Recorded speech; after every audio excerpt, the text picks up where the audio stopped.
If everyone could flash me a thumbs up so I know that you can hear me okay, that'd be great. I'm seeing plenty of thumbs. That means I'm doing okay. All right.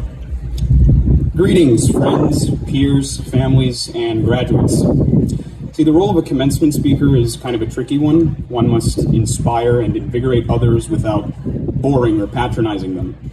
You want to talk to and with people, not at them. It's also a bit arrogant to assume that I have some great knowledge to bequeath to you all, so I will instead share the ideas that have given me some comfort during my tenure as an undergraduate. But perhaps we all need a little bit of arrogance to take our next steps, but I'll get back to that in a moment. If we compartmentalize our time as undergraduates into one word, it would be challenge. Each graduating class has its own set of challenges. Ours were, shall we say, unique. Reshuffling of our respective majors, numerous strikes for equity and equality, and a global pandemic, a devastating global pandemic, challenges which we all struggle through. Our classrooms became our bedrooms.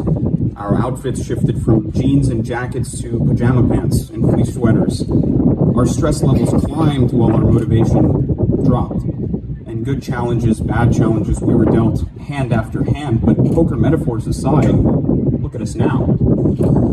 I'm a film student. This means that everything is viewed through a romanticized lens. Everything from brushing my teeth to grabbing lunch is some kind of grand event complete with soft lighting and music. However, my romanticism is matched by my pragmatism. My business is defined by its people's ambition and zeal. If I don't fight for my future, the wheels stop, lights turn off, record scratch.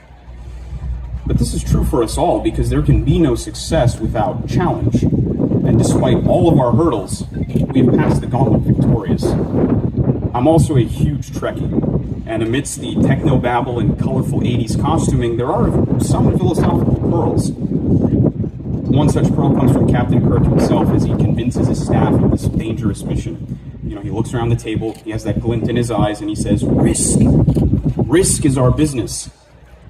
And this has sat with me for a long time, and I'd like for it to sit with you as well. It's a significant thorn in the side when a challenge emerges in life, big or small. Every ounce of personal strength is rallied by the brain to respond to that challenge, and it's draining, it's exhausting, it's brutal. But in this life or the next, we're defined by how we respond to these challenges. Another Star Trek aside, bear with me here. There's an episode of The Next Generation where Captain Picard is given a second chance at life to undo some risks taken in his youth. However, by doing so, he grows up a boring and directionless man, far from his captaincy. As the omnipotent monosyllabic being Q warns Captain Picard, he never seized the opportunities that presented themselves. He learned to play it safe, and he never ever got noticed by anyone. You see, we must be ambitious, full of verve. Our risks must be bold and aplenty, because they will bear everlasting fruit. There will be more obstacles, more barriers, more deterrents. But if we have overcome these personal challenges and are standing here today in our caps and gowns, then does that not mean that we're game for another bout? That we are risk takers day in and day out? It does to me. I'd like to return to that arrogance part. There's this storytelling method called the hero's journey. You've seen it in a dozen movies and characters, right? Luke Skywalker, Neo from The Matrix, Miles Morales. But my favorite example comes from the Lego movie. As Vitruvius, played by the vocal honey that is Morgan Freeman, says to Emmett, the protagonist, he says, "You are the most talented, most interesting, most extraordinary person in the universe, and you are capable of amazing things." This may be from a kid's movie, right? But it holds such truth. If we are to overcome the challenges that life is about to dish out, we are going to need this mentality because it's true. If we are to overcome the challenges that life is about to dish out, we're going to need this mentality because it's true. Nice. Each of you possesses, I said it twice so that it sticks, right? Each of you possesses this rare power, yourselves. Part of life's battles is overcoming the challenges. The other part is how we do so. Conveniently, this method of individuality is peppered throughout our pop culture. Our Vulcan friend, Mr. Spock, would discuss our collective approach to challenge like all living things, each according to their gifts.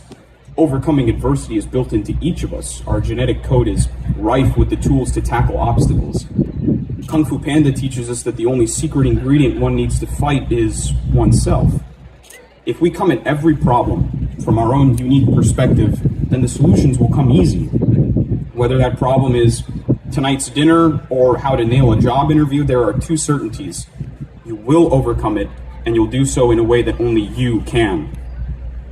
And I think if you're in possession of such an awesome power, that warrants a little arrogance, a little hubris, don't you? Armed with this, I believe that with all we've done and all we're going to do, I think the future is ours for the taking. Now, live long and prosper. The road goes ever on, and congratulations, graduates. A big hearty congratulations. Thank you.